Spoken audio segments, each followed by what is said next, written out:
Tu as 1000 euros de côté et tu ne sais pas quoi en faire, l'épargner, le dépenser, l'investir. Ça tombe bien parce qu'on va voir ensemble dans cette vidéo comment utiliser au mieux tes 1000 euros.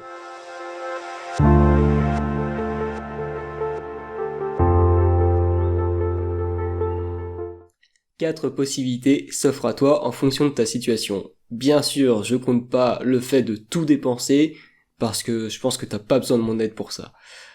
Donc les quatre possibilités sont l'épargne, rembourser des dettes, l'épargne et l'investissement. Tu vas comprendre juste après pourquoi j'ai dit 2 fois épargne. Si c'est bon pour toi, on va, avant de commencer, se poser une question.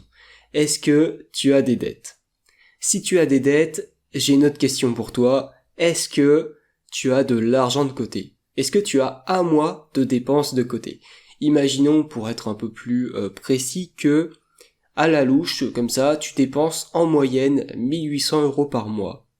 Est-ce que tu as 1800 euros de côté, accessibles rapidement, donc sur un livret A par exemple? Dans le cas où tu n'as pas cet argent de côté, cette somme de côté, je t'invite vraiment à utiliser tes 1000 euros pour te la constituer.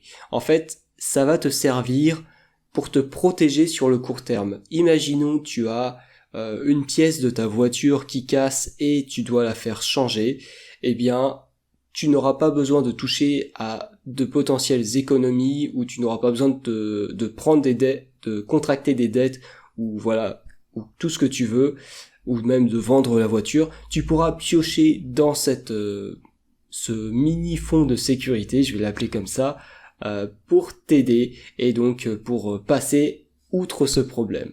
Par contre, si tu as déjà cette somme, donc dans l'exemple que j'ai pris, les 1800 euros de côté, utilise les 1000 euros pour rembourser tes dettes en partant de la plus petite mensualité.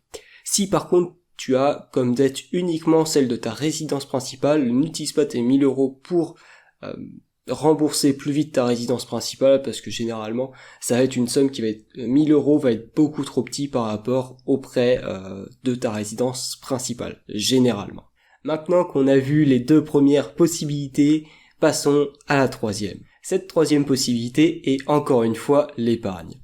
Ici, on va parler de fonds de sécurité, de matelas financier, appelle ça comme tu veux. Ce fonds de sécurité doit correspondre à 6 mois, voire 1 an si jamais tu as des revenus instables, mais disons 6 mois de dépenses. Pour reprendre l'exemple de tout à l'heure, si tu dépenses en moyenne 1800 euros par mois, ton fonds de sécurité sera alors de 1800 x 6, donc 10 800 euros.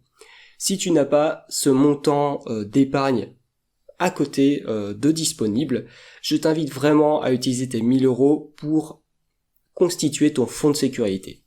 Maintenant, tu vas peut-être me demander à quoi ça sert le fonds de sécurité. Le fonds de sécurité, c'est pour t'aider en cas de problème. On a vu juste avant le mini fonds de sécurité pour t'aider sur le court terme. Ici, le fonds de sécurité, c'est une base solide sur laquelle tu vas pouvoir te reposer, qui va t'aider. Donc si, mettons, demain, je sais pas,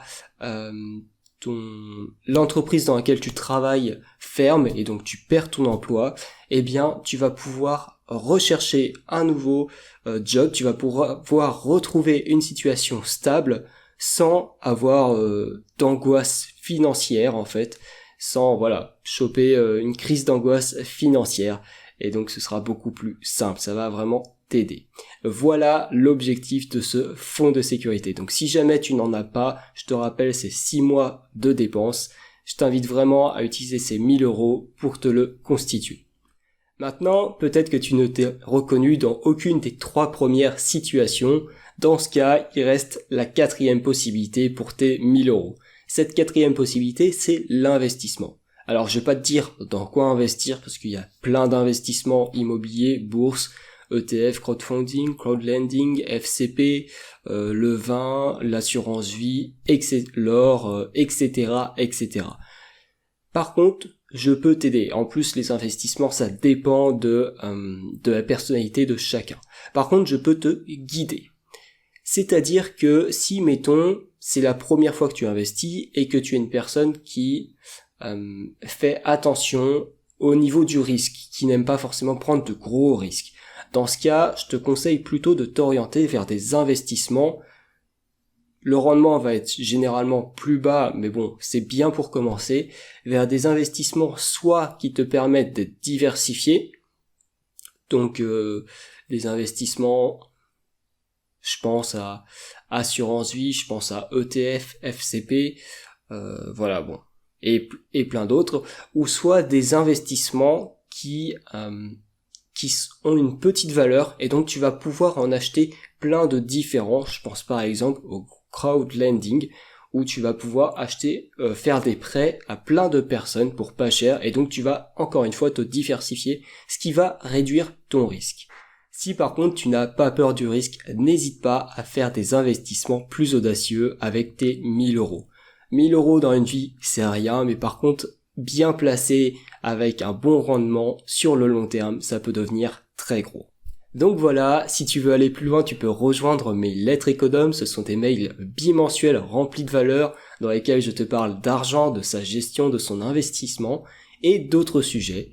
Il te suffit de cliquer sur le premier lien dans la description pour les recevoir. J'espère que cette vidéo t'a été utile. Si c'est le cas, mets-moi un pouce bleu, ça m'aide vraiment. Et n'oublie pas, fais aujourd'hui les actions que les autres ne font pas pour pouvoir vivre ensuite comme les autres ne le pourront pas. Deviens maître de ton argent.